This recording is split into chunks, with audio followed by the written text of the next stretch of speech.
Supreme court में दफा 370 के ऊपर सुनवाई शुरू हो गई है। इस वक्त कपिल सिब्बल सुप्रीम कोर्ट में इस मामले में आर्ग्यू कर रहे हैं और आज से इस मामले पर सुनवाई शुरू होनी है। यह खबर पहले ही आप तक पहुंच चुकी है।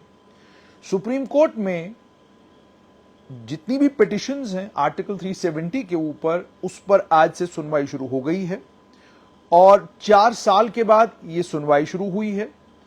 ठीक 5 अगस्त 2019 को दफा 370 को अमेंड करके जम्मू कश्मीर को 2 केंद्र शासित प्रदेशों में बदल दिया गया था, एक जम्मू कश्मीर और दूसरा लद्दाख। अब आज हियरिंग शुरू हुई है, इस मामले की सुनवाई कर रहे हैं और यह भी आप जानते हैं संवैधानिक खंडपीठ है, यानी कॉन्स्टिट्यूशनल बेंच जिसे कहते हैं। उसमें chief justice of India justice DY Chandrachud हैं, जस्टिस संजय किशन कौल हैं, जस्टिस संजीव खन्ना हैं, जस्टिस BR गवई हैं और जस्टिस सूर्यकांत हैं। लगभग 20 के करीब पिटिशंस हैं जिनकी आज सुनवाई इस समय चल रही है। कपिल सिब्बल अपने आर्गुमेंट्स दे रहे हैं। कपिल सिब्बल सुप्रीम कोर्ट के सामने जो कुछ उनका केस है वो प्रेजेंट कर रहे हैं और जो टाइम अलॉटमेंट हुआ है उसकी डिटेल मेरे पास है और लिखित रूप में तमाम एडवोकेट्स ने दिया है। Advocate on record Prasanna S, उनके मुताबिक ओरल आर्गुमेंट्स जो हैं पिटिशनर्स के वो लगभग 60 घंटा चलेंगे, यानी 60 घंटे जज साहिबान, इस संवैधानिक खंडपीठ के कॉन्स्टिट्यूशनल बेंच के जज साहिबान जिसमें chief justice of India justice DY Chandrachud भी हैं, वो 60 घंटा इन तमाम पिटिशनर्स को सुनेंगे। लगभग 18 वकला साहिबान हैं जिन वकला साहिबान ने सुप्रीम कोर्ट के सामने 370 को लेकर अपनी अपनी फरियाद रखनी है। इसमें सीनियर एडवोकेट कपिल सिब्बल और सीनियर एडवोकेट गोपाल सुब्रमण्यम हैं। इन दोनों को लगभग 10-10 घंटे दिए जाएंगे। उसके अलावा सीनियर एडवोकेट शेखर नफेड़े और जफर शाह आप जानते हैं वादी कश्मीर से ताल्लुक रखते हैं, बहुत नामवर और बहुत बड़े वकील हैं। जफर शाह को और शेखर नफेड़े को 8-8 घंटे का वक्त दिया गया है इसके ऊपर बोलने का। उसके अलावा सीनियर एडवोकेट दुष्यंत दवे और चंद्र उदय सिंह, वो भी अपने आर्गुमेंट्स 4 घंटे में सुप्रीम कोर्ट के इस कॉन्स्टिट्यूशनल बेंच के सामने रखेंगे। उसके अलावा सीनियर एडवोकेट दिनेश द्विवेदी, प्रशांतोष चंद्र सेन, गोपाल शंकर नारायण, ये इन लोगों को भी 3-3 घंटे का वक्त दिया गया है ताकि ये भी अपनी अर्जदाश्त सुप्रीम कोर्ट के इस कॉन्स्टिट्यूशनल बेंच के सामने रख सकें। उसके अलावा सीनियर एडवोकेट संजय पारेख, राजीव धवन, उन्हें भी 2 घंटे दिए गए हैं आर्गुमेंट्स करने के लिए। जब आर्गुमेंट्स का काउंट किया जाता है लगभग 57 घंटे इसमें बहस होगी और उसके बाद इंटरवेंशन एप्लीकेशंस हैं जिनमें एक तो सीनियर एडवोकेट मेनिका गुरुस्वामी की है और दूसरा नित्य रामाकृष्णन की है।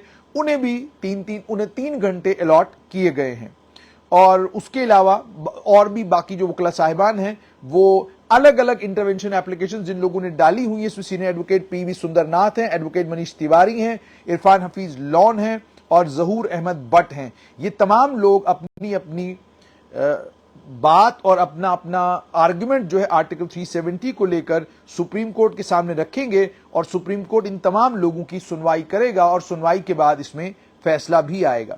जैसे मैंने आपको कहा, कपिल सिब्बल 10 घंटा, गोपाल सुब्रमण्यम 10 घंटा, दिनेश द्विवेदी 3 घंटा, जफर शाह को 8 घंटे मिले हैं। इसमें उन्होंने ओरल आर्गुमेंट्स तमाम सब्सटेंटिव इश्यूज पर जो है कंक्लूड किए थे दिसंबर 2019 में।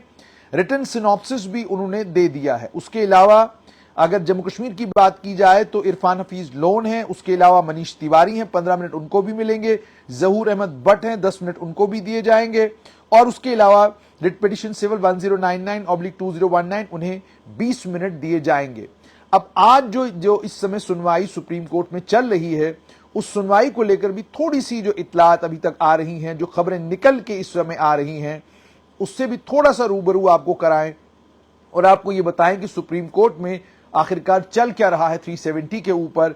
इस समय जो बहस हो रही है उस बहस में क्या कुछ चीजें इस समय कॉन्स्टिट्यूशनल बेंच के सामने रखी गई हैं और क्या कहना है अलग अलग वकला साहिबान का जो कॉन्स्टिट्यूशनल बेंच के सामने इस वक्त खड़े हैं और कॉन्स्टिट्यूशनल बेंच के सामने अपनी अपनी जम्मू कश्मीर को लेकर और खासतौर पर आर्टिकल 370 को लेकर क्या कुछ कह रहे हैं।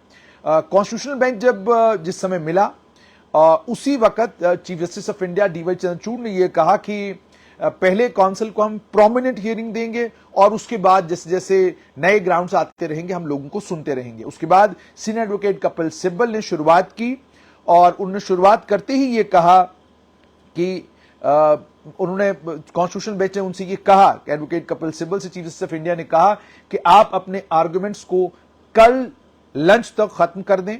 तो सिब्बल ने कहा कि ये बहुत मुश्किल है क्योंकि इसमें तारीख को आपके सामने लाना है, लेकिन मैं पूरी कोशिश करूंगा। और उसके बाद चीफ जस्टिस ऑफ इंडिया ने यह भी कहा कि हाँ, बहुत ज्यादा जरूरी है कि हमारा कंसाइंस जो है वो सेटिस्फाई होना चाहिए। तो जस्टिस एसके संजय कृष्ण कौल ने तब तक कहा कि तारीख में जाने की फिलहाल हम उसमें नहीं पढ़ते हैं, इसमें कानूनी जो दाव पेच है उस पर बात करते हैं। उसके बाद एडवोकेट मनोहर लाल शर्मा आए, उन्होंने भी कहा कि मुझे कोर्ट के सामने कुछ रखना है। तो सीनियर एडवोकेट सीयू सिंह आए, उन्होंने कहा कि क्या कोई और मेंशन सुन सकता है। तो उस तरीके से इस पर जब मामला शुरू हुआ तो सीनियर एडवोकेट कपिल सिब्बल ने कहा कि ये एक तारीखी लम्हा है। ये तारीखी लम्हा इसलिए है क्योंकि ये कोर्ट एनालाइज करेगी इस बात को कि तारीख को 6 अगस्त 2019 को टॉस क्यों किया गया और जो प्रोसीजर पार्लियामेंट ने एडॉप्ट किया, क्या वो लोकतंत्र, क्या वो डेमोक्रेसी के साथ है। उसके बाद उन्होंने ये कहा कि जम्मू कश्मीर के लोगों की विल को क्या खामोश किया जा सकता है। ये तारीखी है क्योंकि 5 साल इस कोर्ट को इस केस को सुनने में लग गए हैं और 5 साल के लिए कोई भी लोकतांत्रिक सरकार जम्मू कश्मीर में नहीं है। और ये आर्टिकल 370 जो जम्मू कश्मीर में लोकतंत्र को रिस्टोर करता था, उसे डिसमेट किया गया है और क्या ऐसा किया जा सकता है। उसके बाद उन्होंने ये कहा कि जो गवर्नर जम्मू कश्मीर के राज्यपाल ने 28 जून 2018 को उसने तय किया कि असेंबली को सस्पेंड किया, उन्होंने कोई कोशिश नहीं की ये जानने की कि क्या कोई सरकार आज के दिन बन सकती है कि नहीं बन सकती है। उसके बाद उन्होंने ये कहा कि ये वो तमाम मामले हैं, इनको कभी रेज नहीं किया गया, कभी डिसाइड नहीं किया गया, इसीलिए मैं ये कह रहा हूं ये तारीखी लम्हा है और इस तारीखी लम्हे में आर्टिकल 370 के ऊपर सुनवाई होने वाली है। उसके बाद चीफ जस्टिस ऑफ इंडिया ने यह भी कहा कि महाराष्ट्र के मामले की तरह इसमें भी लाइव ट्रांसक्रिप्ट होगा इस केस में और दिन के खत्म होते ही ये सबके लिए अवेलेबल होगा। उसके बाद सीनियर एडवोकेट कपिल सिब्बल ने कहा कि मैं एक स्टेटमेंट यहां पर, मैं एक बयान यहां पर देना चाहता हूं कि हम इस समय इस प्रेमाइस पर हैं कि जम्मू कश्मीर का विलय जो भारत के साथ हुआ है, था, है और हमेशा ही उसके ऊपर कोई सवाल नहीं उठाया जाएगा। यानी जो विलय हुआ है उसके ऊपर सवाल उठाने का कोई सवाल पैदा ही नहीं होता। उसके बाद उन्होंने कहा कि ऑर्डर पास किए गए अब और कब, और उसके बाद भारत का संविधान जो है जम्मू कश्मीर पर लागू किया गया। तमाम कानून जो हैं आर्टिकल 370 के अलावा वो सभी के सभी जम्मू कश्मीर पर लागू थे और आर्टिकल 370 को छीनने की कोई वजह नहीं बनती थी। उसके बाद सीनियर एडवोकेट कपिल सिब्बल ने तारीख को पढ़ा और तारीख को पढ़ते हुए उन्होंने 9/3/1846 की बात की, फिर 16 मार्च 1846 की बात की, 30 जून 1857 की बात की, 2 अगस्त 1858 की बात की, फिर उन्होंने तारीख को लाया 20 अप्रैल 1927। 20 अप्रैल 1927 के बाद उन्होंने बाकी तारीखें पढ़ी और इसी तरीके से वो तारीखें पढ़ते गए और उन्हें 1947 तक जब जम्मू कश्मीर का विलय भारत के साथ हुआ तब तक की तमाम तारीखों को सुप्रीम कोर्ट के सामने रखा। सिब्बल ने उसके बाद ये कहा कि यहां पर आज सुप्रीम कोर्ट को यह तय करना है कि कॉन्स्टिट्यूएंट असेंबली यानी संविधान बनाने वाली वो असेंबली वो किस लिए है, वो किसके लिए कॉन्स्टिट्यूएंट असेंबली होती है। उन्होंने आगे ये कहा कि कॉन्स्टिट्यूएंट असेंबली आने वाले कल के लिए टेरिटरीज को एनैक्ट करने वाली होती है और जब कॉन्स्टिट्यूएंट असेंबली बैठती है तो कॉन्स्टिट्यूएंट असेंबली ये तय करती है कि लोगों को किस तरह का राज्य चाहिए और उनके एस्पिरेशंस को ख्याल में रखती है। और उसके बाद उन्होंने ये कहा कि जो एक्सरसाइज है कॉन्स्टिट्यूएंट असेंबली की, वो राजनीतिक एक्सरसाइज है, और उसके बाद जब संविधान एक बार बन गया, तमाम के तमाम जितने इंस्टीट्यूशंस हैं वो संविधान से गवर्न होते हैं, और ये जितने भी इसी कोर इशू का आज फैसला होना है। पार्लियामेंट को ताकत कहां से मिलती है? आर्टिकल 354 की उसके बाद उन्होंने बात की। उसके बाद कपिल सिब्बल ने 26 अक्टूबर 1947 की बात की, महाराजा हरि सिंह ने जो इंस्ट्रूमेंट ऑफ एक्सेशन किया उसकी बात की। उसके बाद उन्होंने शेख अब्दुल्ला का जिक्र किया, कहा वो उस वक्त जेल थे, और यह भी कहा कि वो महाराजा हरि सिंह के खिलाफ थे, वो उनके खिलाफ थे। और उसके बाद कपिल सिब्बल ने इसी तरीके से तफसीलात दी। फिर इंस्ट्रूमेंट ऑफ एक्सेशन को सुप्रीम कोर्ट के सामने उन्होंने पेश किया। फिर उन्होंने शेड्यूल पढ़ा, शेड्यूल जो इंस्ट्रूमेंट ऑफ एक्सेशन का था उसको पढ़ा। उसको पढ़ने के बाद उन्होंने चीफ जस्टिस ऑफ इंडिया ने उनसे एक सवाल पूछा। उन्होंने कहा कि did the subjects correspond to some of the specific entries in the government of India act? तो उसके बाद कपिल सिब्बल ने कहा it was applicable to the ones residing in the state who came from Pakistan. Subjects whom instrument of accession covers must cover subjects in the Government of India Act like Defence Act. I will find out which part of Government of India Act covers it. फिर महाराजा हरि सिंह का जो proclamation था 5 मार्च 1948 का, जिसमें उन्होंने एक popular interim government Jammu Kashmir में बनाई। उसके बाद उन्होंने इंस्ट्रूमेंट ऑफ एक्सेशन की बात की, और इंस्ट्रूमेंट ऑफ एक्सेशन के बाद कपिल सिब्बल ने तफसीलात दी कि किस जम्मू कश्मीर में संवैधानिक तौर पर क्या कुछ हुआ। और उसके बाद उन्होंने ये भी कहा कि कोई भी रिवाइज इंस्ट्रूमेंट ऑफ एक्सेशन जो है वो जम्मू कश्मीर के महाराजा हरि सिंह ने कभी साइन किया ही नहीं। तो ये तमाम बातें इस समय सुप्रीम कोर्ट में हो रही हैं। सुप्रीम कोर्ट में संवैधानिक खंडपीठ यानी कॉन्स्टिट्यूशनल बेंच जो है वो इस समय इस मामले की सुनवाई कर रहा है। सुनवाई अभी चल रही है और सुनवाई शुरू हुई है। इसी सुनवाई को लेकर उमर अब्दुल्ला ने यह कहा कि हमें लगता है इंसाफ मिलेगा। इसी सुनवाई को लेकर केंद्र सरकार ने कहा था कि हम जो संवैधानिक दृष्टिकोण है और संवैधानिक तथ्य जो हमारे पास है हम उनको सुप्रीम कोर्ट के सामने रखेंगे।